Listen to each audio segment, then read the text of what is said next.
A judge fined her $500 for wearing a simple cross around her neck. He thought she was just some disrespectful girl playing dress-up in court. But what he didn't know? She was about to outsmart every lawyer in the room and defend her brother like a legal genius. What happened next left the entire courtroom speechless. "Bailiff, is that a cross around her neck?" Judge Malcolm Stern's voice sliced through the quiet tension of the courtroom. He peered over his glasses, his eyes narrowing at the young woman standing confidently at the defense table. "Yes, Your Honor," the bailiff replied. She refused to remove it when asked at security. The judge scowled. "Miss Leavitt, this is a court of law, not a church. You're in contempt of court. That's a $500 fine." Gasps echoed through the rows of spectators. But Karoline Leavitt, just 24 years old, didn't flinch. She stood in her modest navy blue suit, hands resting on the table, her small gold cross catching the light as it hung gently against her chest. With calm, steady conviction, she spoke. "Your Honor, with the highest respect, I wear this cross not as a protest, but as a reminder of truth." Judge Stern banged his gavel.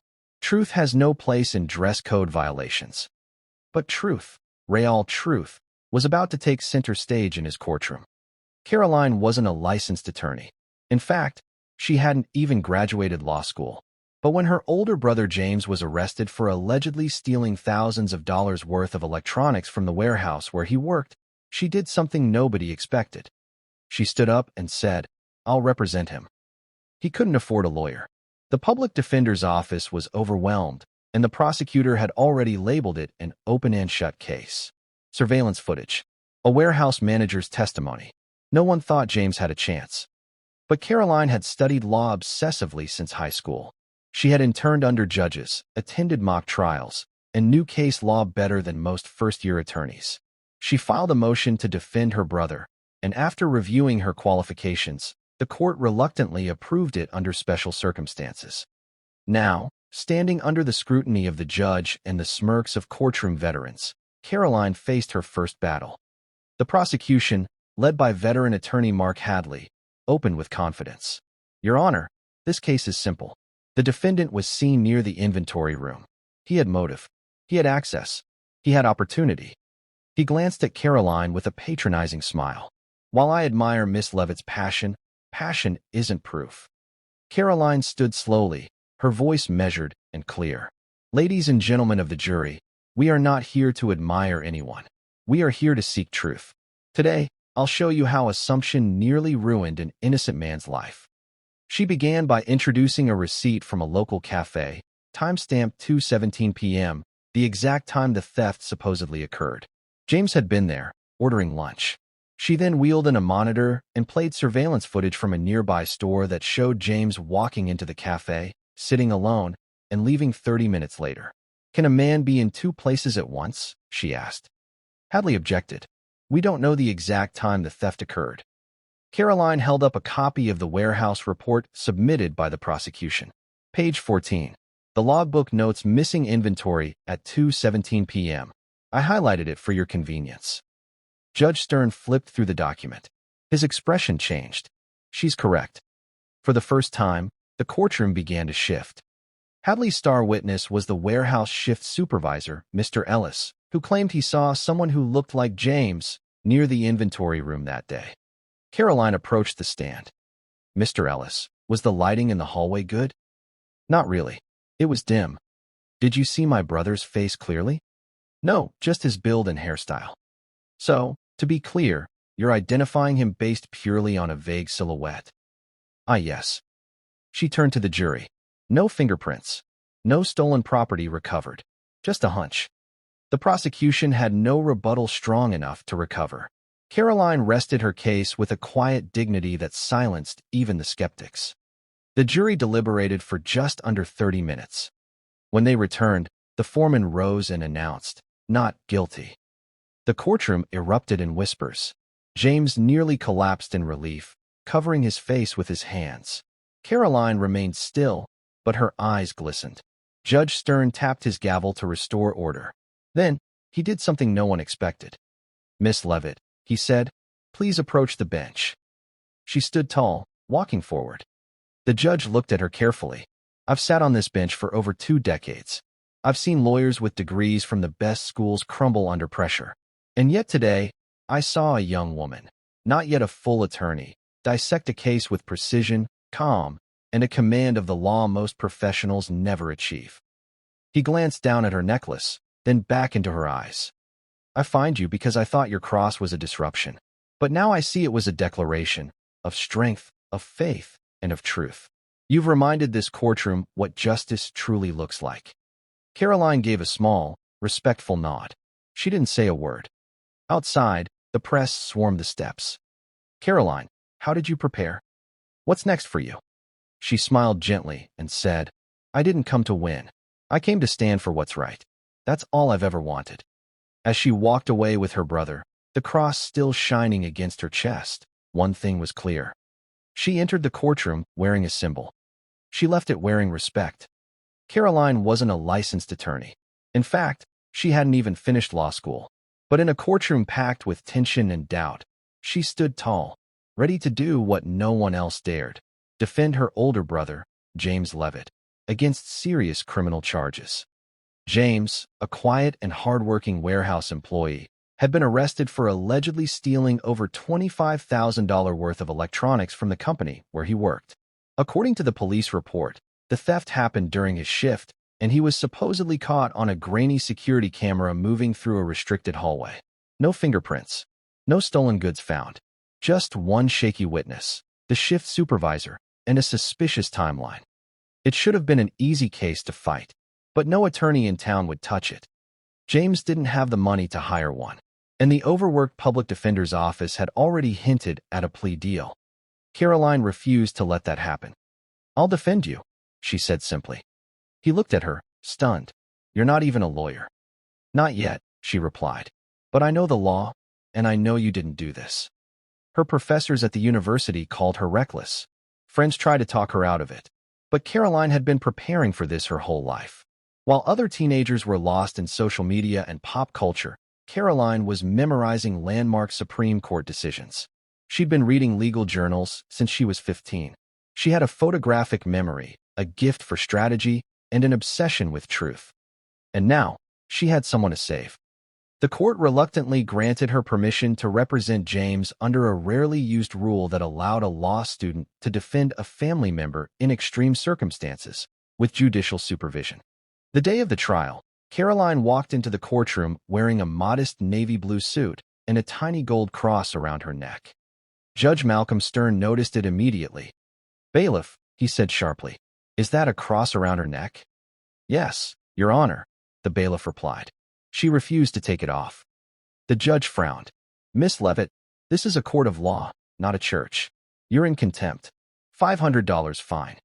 Gasps echoed through the courtroom. But Karoline remained calm. Your Honor, she said evenly, I wear this cross not as protest, but as a reminder of truth. The gavel slammed down. Truth has no place in dress code violations. But ironically, truth was about to take the courtroom by storm. The prosecution opened confidently. Veteran attorney Mark Hadley laid out the state's case, presenting the fuzzy surveillance footage and the warehouse log that recorded James being on site during the time of the theft. Then came the witness, the shift supervisor, who claimed he saw a man matching James's description near the restricted inventory room minutes before the equipment vanished. It looked bad, until Karoline stood up. She took a breath. Her voice didn't waver. Ladies and gentlemen of the jury, we are here today not to follow assumptions, but to follow facts. The prosecution has built a story based on shadows and guesses. I will show you what actually happened. She pulled up the first piece of evidence, a time-stamped receipt from a local cafe.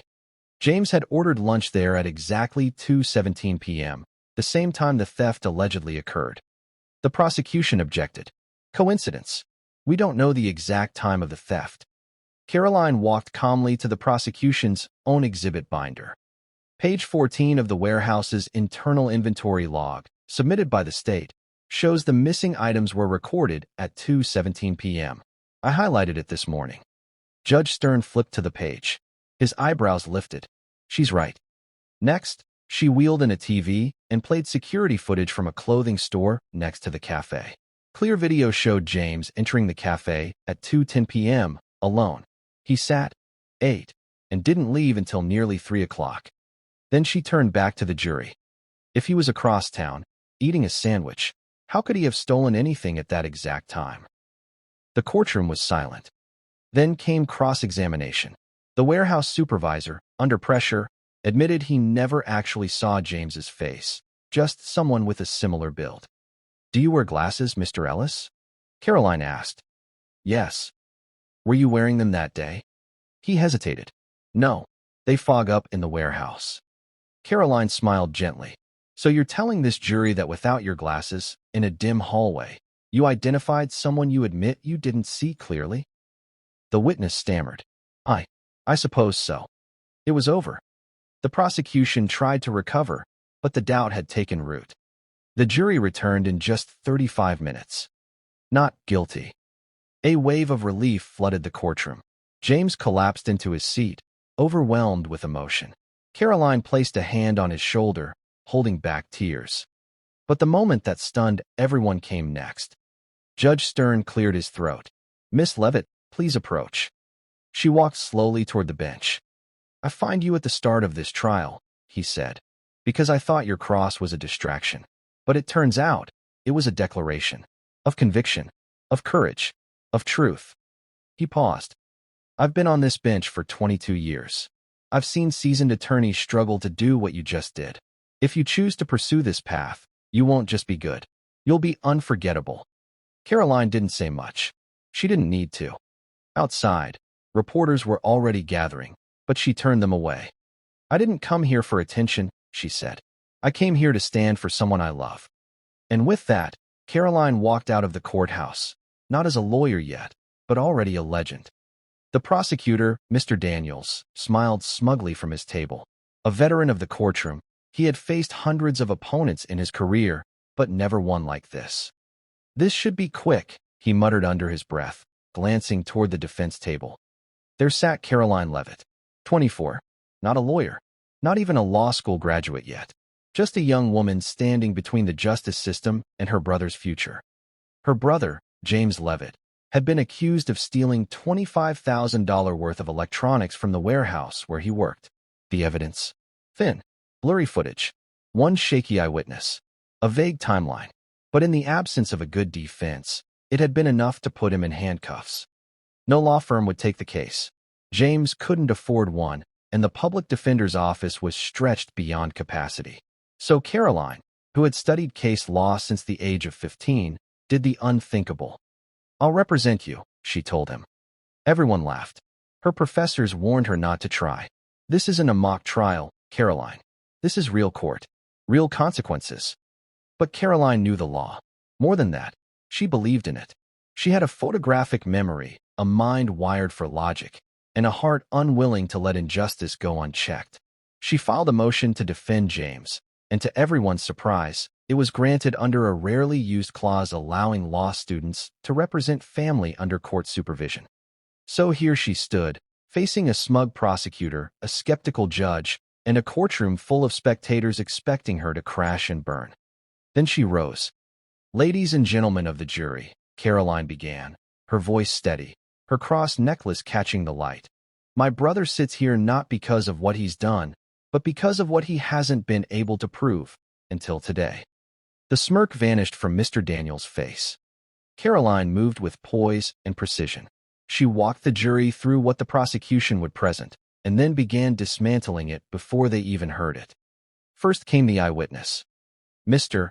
Ellis, the warehouse supervisor, claimed he saw James near the inventory room around 2 p.m., shortly before the theft was discovered. Karoline approached the stand. "Mr. Ellis, what time did you say you saw my brother?" "Around 2. Did you speak to him?" "No, I just saw him walk past." "In a hallway?" "Yes." "With cameras?" "Yes, but they weren't working that day." "Were you wearing your glasses?" "No," Ellis admitted. "They fog up when I'm moving around." "So, to be clear," Karoline said, locking eyes with the jury, "you saw someone from behind, in a dim hallway, without your glasses, and never spoke to them. Yet you're sure it was my brother?" Ellis stammered. "It looked like him." but you can't be sure. No. Next came the timeline. The prosecution's documents said the theft occurred between 1:45 and 2:15 p.m. The stolen items were discovered missing at 2:17 p.m. No cameras captured the theft, just a log entry and an assumption. Then Karoline revealed what no one saw coming. She held up a receipt. This is from a diner 2 blocks away. Time-stamped at 2:03 p.m. My brother paid in cash, sat alone, and stayed until nearly 3 o'clock. You'll find the manager's signature right here. The prosecution objected, claiming it could have been forged or planted. Karoline didn't blink. Your Honor, I'd like to introduce video evidence. She wheeled in a monitor. On screen, grainy black and white surveillance footage from the diner appeared. There was James, walking in at 1:58 p.m., ordering food, sitting by the window. At 2:03, he paid and took his seat. At 2:47, he left. Is this the man you say was stealing from the warehouse at the same time? She asked, turning to the jury. The courtroom was silent. Judge Stern, who had fined Karoline earlier that day for refusing to remove her cross necklace, now leaned forward in his chair. For the first time, he wasn't staring at the necklace. He was watching her mind work. And it was dazzling. She called her next witness, the diner manager, who confirmed James was a regular and had never caused trouble. Then came her final blow, security footage from a retail shop across the street from the warehouse. In this video, timestamped 2:10 p.m., we see no one entering or exiting the warehouse back door. The only way the thief could have carried out that much stolen merchandise unnoticed. She paused. No movement. No theft. Nothing. Mr. Daniels tried to object again, but it was clear the jury had seen enough. Karoline stood tall. What we're witnessing is not justice. It's assumption. My brother was an easy target. Quiet. Poor. Replaceable. But the law doesn't care about assumptions. It cares about facts. And the facts prove one thing. He didn't do it. She sat down. The jury deliberated for just under 40 minutes. When they returned, the foreman stood. On the charge of felony theft, we find the defendant, James Leavitt, not guilty. James collapsed into his seat, shaking. Karoline wrapped her arms around him. For the first time in weeks, he smiled. Judge Stern tapped his gavel. Miss Leavitt, please approach. Karoline walked slowly to the bench, expecting another warning. Instead, the judge said, I've been on this bench for over 20 years. Today, I saw something rare. Intelligence, composure, purpose. You may not be a lawyer yet, but the court will never forget what you've done here today. She gave a humble nod. Outside, reporters swarmed, microphones raised, asking how she did it. I didn't come here to win a case, she said. I came to prove the truth. And with that, Karoline walked away, not just as a sister, but as a force the legal world wouldn't ignore for long. Karoline Leavitt had held her composure all day. She had spent the last 4 hours tearing apart the prosecution's shaky case piece by piece, exposing every inconsistency, every overlooked fact, every assumption passed off as evidence. But what she was about to say next would leave the entire courtroom stunned. As she rose for her closing argument, there was a noticeable hush. Even the seasoned prosecutor, Mr. Daniels, who had dismissed her earlier as just a student, now sat still, his eyes locked on her. She stepped forward slowly, her modest navy blue suit crisp under the fluorescent lights, her golden cross necklace glinting gently at her neck. The same necklace that had earned her a $500 contempt fine from Judge Malcolm Stern earlier that morning. But now, no one was looking at the necklace. All eyes were on her. She stood before the jury box, paused, and then said the words that would echo far beyond that courtroom. You don't need to be a lawyer to see the truth, Karoline began, her voice clear and unwavering. You need logic. You need courage. And above all, you need the freedom to believe, not just in facts, but in people.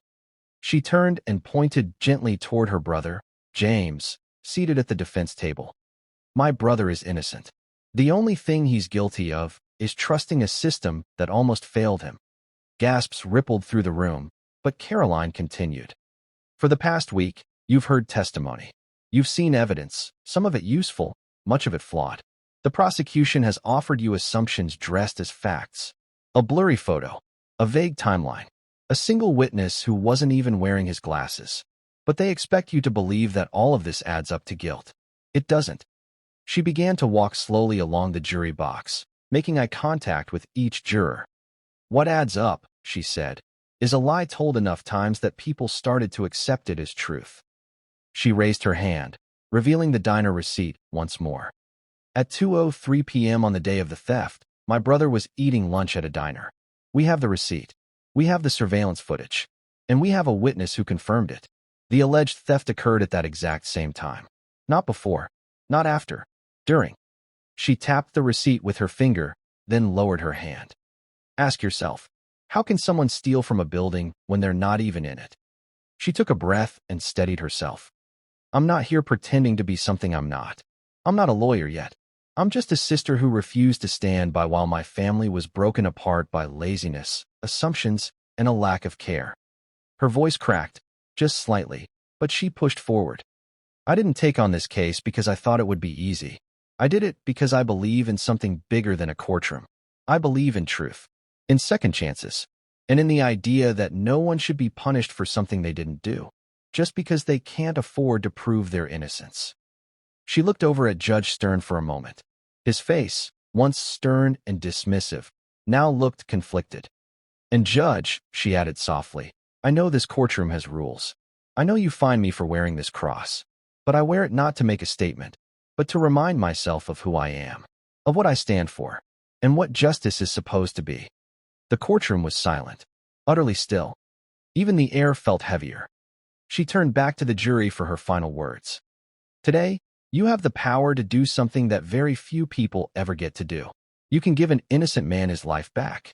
You can remind the world that justice doesn't belong only to those with money or power, but to everyone. She paused for one last moment. Believe the truth. Believe in people. And believe in what you know is right. With that, she returned to her seat. The judge nodded slightly, his hands folded, eyes deep in thought. Mr. Daniels offered no rebuttal. He simply sat back in his chair, defeated, not by another lawyer, but by a force he hadn't seen coming. The jury deliberated for just under 45 minutes. When they returned, the foreman stood, holding the verdict slip in slightly shaking hands. On the charge of felony theft, we find the defendant, James Leavitt, not guilty. James burst into tears. He leaned over the table and gripped his sister's hands. The courtroom erupted. Some applauded. Others simply sat in awe. Reporters scribbled. Court officers exchanged glances. Judge Stern banged his gavel for order, but even he didn't raise his voice. Instead, he looked at Karoline. Miss Leavitt, he said, please approach the bench. She did. I misjudged you today, he said, his tone quieter than anyone had heard. I saw a cross and thought I saw arrogance. But what I witnessed was brilliance. You have the heart of an advocate, the mind of a jurist, and the spirit of justice itself. The legal system could use more people like you. Karoline didn't respond with pride. She simply nodded, eyes moist with emotion. Outside, a crowd had already gathered. Cameras, microphones, flashing lights. She held James's arm and kept her head low. One reporter shouted, Karoline, what's next for you?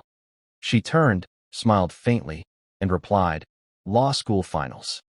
Then she walked away, not as a lawyer by title, but as a legend in action. Not a whisper, not a cough, just the sound of a single breath held by everyone in the room. Not guilty, the jury foreman repeated. James Leavitt, the quiet warehouse worker wrongly accused of theft, collapsed into his chair in disbelief. His shoulders shook. His hands gripped the edge of the defense table like he was still afraid to let go. Karoline sat beside him, holding back tears. Then, silently, she reached up and touched the small silver cross around her neck. That same cross, the one that had caused so much controversy at the beginning of the trial, now glowed softly under the courtroom lights, no longer a symbol of defiance, but something much more powerful. Judge Malcolm Stern stood from his bench. Miss Leavitt, he said slowly, please approach the bench. A ripple moved through the courtroom. Even the bailiff's eyes widened. Moments ago, Judge Stern had been one of her loudest critics. Now, there was something different in his voice. Something unfamiliar. Respect. Karoline rose, composed as ever, and stepped forward. She stood before him, hands folded, eyes steady. Judge Stern removed his glasses and looked down at her. "I owe you an apology," he said. A collective breath was held once again. "I mistook your faith for defiance. I saw your cross and thought you were trying to make a statement. But what I witnessed today was brilliance wrapped in grace." Karoline's eyes welled up, but she said nothing. "You didn't just defend your brother," the judge continued. "You reminded this courtroom, reminded me, why we wear these robes, why we come here, why justice matters." He paused. "You're not yet a lawyer, but I've seen licensed attorneys with decades of experience who couldn't do what you did today. You didn't grandstand. You didn't accuse. You told the truth. You brought the facts. And you fought with both precision and compassion." Karoline lowered her head, humbled. "Your Honor," she finally said, her voice trembling but strong, "I didn't come here to win. I came here to tell the truth." A long silence followed. But this time, it wasn't empty. It was full of awe, of emotion, of something rare and sacred, respect earned through courage. She turned to walk back to her brother. As she did, something unexpected happened. First, one juror stood. Then another. Then a third. Within seconds, the entire courtroom, jury, spectators, even the court clerk, rose to their feet in quiet reverence. Not a sound was spoken, but everything was said. Karoline reached James and hugged him tightly. The kind of hug that said, "I told you we'd get through this." The kind of hug only a sibling could give. As they walked out of the courtroom together, reporters swarmed the steps. Cameras flashed, microphones extended. Everyone wanted a quote, a soundbite, a headline. But Karoline didn't stop to speak. She held her brother's arm and walked past the crowd. A young reporter pushed forward, breathless. "Karoline, what now? Will you become a lawyer after this?" She paused, looked back, and smiled faintly. "I have law school finals next week." The crowd laughed gently, in awe. But for those who had been in that courtroom, it wasn't just a clever line. It was the perfect ending to something unforgettable. Because Karoline Leavitt hadn't just won a case. She had exposed the flaws in the system. She had proved that justice isn't about fancy suits or powerful names. It's about truth and the courage to speak it when no one else will. She had reminded people that sometimes the most qualified person in the room isn't the one with the loudest voice or the longest resume. Sometimes it's the one who wears a cross, stands alone, and refuses to give up on someone they love. That day, the cross around Karoline's neck didn't just represent her faith. It became a symbol of truth, of justice, and of one young woman's unwavering belief that every person deserves a fair chance, no matter their background, their bank account, or their mistakes. Inside that courtroom, Karoline didn't just fight for her brother. She fought for everyone who has ever been overlooked, underestimated, or unheard. And she didn't just make history. She made a difference. If you believe everyone deserves a voice, support our mission by liking this video and subscribing to the channel. Together, we can make stories like this matter.